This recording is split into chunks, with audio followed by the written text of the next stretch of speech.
I've been dreaming on in my head like I've seen it. A life worth living is a life with meaning. I'll do what I love till my heart stops beating. I'm feeding this demon. Hi everyone, எல்லாரும் எப்படி இருக்கீங்க? Hope நல்லா இருப்பீங்க. நான் உங்கள் chef கலீது and நீங்கள் பார்த்து கொண்டு இருக்கிறது ஃபுட் மூமெண்ட்ஸ் 306. ஸோ இன்றைக்கி நம்ம கிச்சனில் ஒரு அருமையான முள்ளங்கி சாம்பார் பார்க்க போகிறோம். சரியா? முள்ளங்கி வந்து வாடை அடிக்கும், கேஸ் ப்ராப்ளம் அப்படின்னு சொல்லி நிறைய பேர் ஸ்கிப் பண்ணுவாங்க. பட் இன்றைக்கி முள்ளங்கி சாம்பார் வந்து கொஞ்சம் வேறு மாதிரி கொஞ்சம் டிஃப்ரெண்ட்டாக செய்ய போகிறோம். ஸோ மிஸ் பண்ணாமல் ஸ்கிப் பண்ணாமல் கடைசி வரை வீடியோ பாருங்கள். இதுவரை யாரெல்லாம் சேனல் சப்ஸ்கிரைப் பண்ணாமல் இருக்கீங்க கண்டிப்பாக சேனல் சப்ஸ்கிரைப் பண்ணி வச்சுக்கோங்க. பக்கத்தில் இருக்க பெல் பட்டன் ப்ரெஸ் பண்ணி வச்சுக்கோங்க. அப்போ தான் உங்களுக்கு அடுத்த அப்டேட் கண்டிப்பாக வந்துகிட்டே இருக்கும். சரியா? ஸோ டைம் மிஸ் பண்ண வேண்டாம், வாங்க வீடியோக்குள்ளே போகலாம். ஸோ ஓகே, ஃபஸ்ட்டு அடுப்பு பற்ற வச்சிடலாம். ஒரு குக்கர் வச்சுருக்கேன் பாருங்கள். குக்கரில் ஃபஸ்ட்டு வந்து பருப்பு வேக வச்சிடலாம். பருப்பு வேக வைக்கிறதுக்கு ஃபஸ்ட்டு வந்து டீஸ்பூன் வச்சு 1 டீஸ்பூன் நெய் ஊற்றிருக்கேன். இப்போ வந்து ஒரு 1/4 கிலோ தோரம் பருப்பு பாருங்கள். இதில் தோரம் பருப்பு பாசி பருப்பு ரெண்டும் மிக்ஸ் பண்ணி போட்டுக்கலாம். நான் வந்து தோரம் பருப்பு வச்சுருக்கேன் ஒரு 1/4 கிலோ. இது ஊற போட்டு ஒரு 1/4 மணி நேரம் ஊற போட்டு நல்லா ஃபைனாக வாஷ் பண்ணி வச்சுருக்கேன். இது வந்து இந்த கீ சூடாகணுன்னு முதல்ல இந்த பருப்பு ஆட் பண்ணிடலாம். இந்த ரெசிபி வந்து கொஞ்சம் டிஃப்ரெண்ட்டாகவே இருக்கும் இந்த சாம்பார், அதனால் ஸ்கிப் பண்ணாமல் கடைசி வரை பாருங்கள். ஃபஸ்ட்டு வந்து இந்த கீழ நம்ம பருப்பு எதுக்கு வறுக்கிறோன்னா, இந்த கீழ பருப்பு வறுத்தினோன்னு கொஞ்சம் சூப்பராக ஒரு ஃப்ளவர் கிடைக்கும். ஒரு 10 பரல் பூடு உடிச்சு வச்சுருக்கேன் பாருங்கள், வெள்ளை பூடு. இதே அப்படியே ஆட் பண்ணிடலாம். ஓகே, இதில் கரெக்டாக ஒரு 3 பச்சை மிளகா கீரை வச்சுருக்கு. இதை அப்படியே ஆட் பண்ணிவிட்டு இந்த பருப்பு வந்து முங்குற அளவு தண்ணி ஊற்றி வேக வச்சுக்கலாம். சரியா? ஒரு விசில் விட்டால் போதும், ரொம்ப வேக வைக்க வேண்டாம், ரொம்ப குழைய வேண்டாம் பருப்பு. சரியா? இப்போ வந்து இந்த குக்கர் ஓரமாக வச்சிடலாம். வச்சுட்டு அடுத்த ப்ரிப்பரேஷன் பண்ணுவோம். அடுத்தது அடுப்பு பற்ற வச்சிடலாம். நெக்ஸ்ட் இது மாதிரி ஒரு நான்ஸ்டிக் பேன் வச்சுக்கோங்க. ஃபர்ஸ்ட் வந்து இதில் தேங்காய் எண்ணெய் ஊற்றிக்கலாம். ஒரு 50 ml தேங்காய் எண்ணெயில் நம்ம வறுக்கிறோம்னா அந்த முள்ளங்கியோட வாடை கொஞ்சம் குறையும், கொஞ்சம் ஸ்மெல் குறையும். நிறைய பேத்துக்கு அந்த ஸ்மெல் பிடிக்காத பார்த்தீங்களா? ஃபர்ஸ்ட் ஒரு கரண்டி கடுகு உளுந்து பருப்பும் சேர்த்துருக்கோம். அடுத்தது ஒரு கரண்டி ஜீரகம் சேர்த்தாச்சு. ஒரு 10 லீவ்ஸ் கருவேப்பிலை.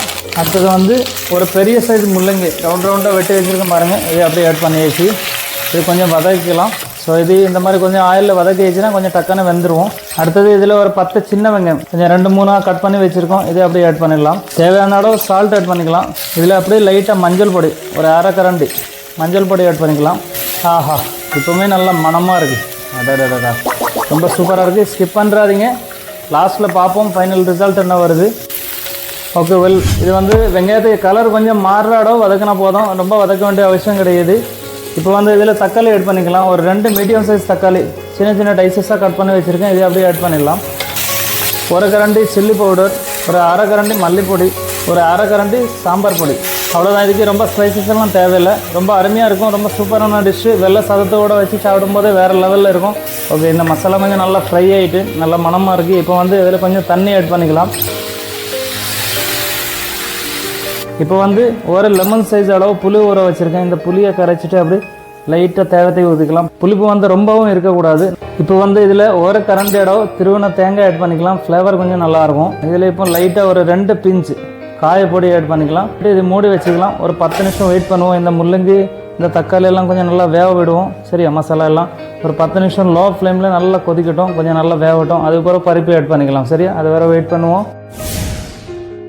நான் பாருங்கள் நல்லா சூப்பராக மைல்டாக கொதிச்சுட்டு இருக்குது. இப்போ வந்து இதில் பருப்பு ஆட் பண்ணிக்கலாம். நம்ம குக்கரில் பருப்பு அவிச்சு வச்சுருக்கோம்ல, இந்த பருப்பு அப்படியே ஆட் பண்ணிக்கலாம். இது வந்து வெள்ளை சாதத்தோட சாப்பிடும் போது நல்லா சூப்பராக இருக்கும். இது பர்ஃபெக்டான திக்னஸ்ஸு. நான் பாருங்கள் பருப்பு வந்து கொஞ்சம் 1-2 தெரிகிற மாதிரி இருக்குது பார்த்தீங்களா? பருப்பு வந்து ரொம்ப குழைய விடக்கூடாது.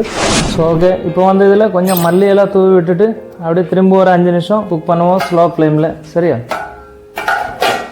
ஸோ ஓகே டியர் வியூவர்ஸ், இது 10 நிமிஷமாக பருப்பு போட்டு வேக வச்சுருக்கோம். நல்லா மைல்டாக கொதிச்சுட்டு இருக்குது. ஓப்பன் பண்ணி பார்ப்போம். நல்ல மணமாக இருக்குது. நான் பாருங்கள் நல்லா கலர்ஃபுல்லாக சூப்பராக இருக்குது. இப்போ ரொம்ப கட்டியாக இருக்கக்கூடாது சாம்பார் சாதத்தோடு சாப்பிடும் போதே. சரியா? Okay super. லைட்டாக மல்லியெல்லாம் தூவி விட்டுட்டு இதை அப்படியே ரிமூவ் பண்ணிடலாம். எப்படி நல்லா ஆவி பறந்து சுவையான முள்ளங்கி சாம்பார் ரெடி ஆகிட்டு பார்த்தீங்களா? ரொம்ப சூப்பரான ரெசிபி. வீட்டில் செஞ்சு கொடுங்க. எல்லோரும் வெள்ளை சாதத்தோடு சாப்பிடும்போது நல்லா கேட்டு வாங்கி சாப்பிடுவாங்க. ஸோ கண்டிப்பாக ட்ரை பண்ணுங்கள். வீடியோ பிடிச்சிருந்தால் ஒரு லைக் பண்ணிக்கோங்க. மறக்காமல் ஃப்ரெண்ட்ஸு உங்கள் ஃபேமிலியோடு ஷேர் பண்ணிக்கோங்க.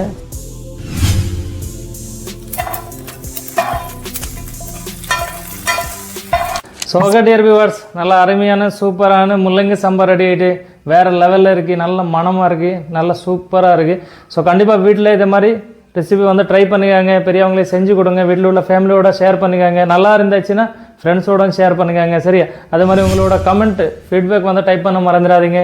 அதே மாதிரி நீங்கள் எங்கேருந்து பேசுகிறீங்க, உங்கள் பேர் என்ன பேர், அதுவும் சேர்த்து டைப் பண்ணுங்க. அப்போ தான் உங்களுக்கு ஒரு தேங்க்ஸ் சொல்கிறதுக்கு வாய்ப்பு கிடைக்கும். ஸோ ஓகே, இதே மாதிரி அடுத்த அழகான ரெசிபியுடன் உங்களோட சந்திச்சுட்டே இருப்போம். அது வர ஜெய் ஹிந்த், ஜெய் பாரத்.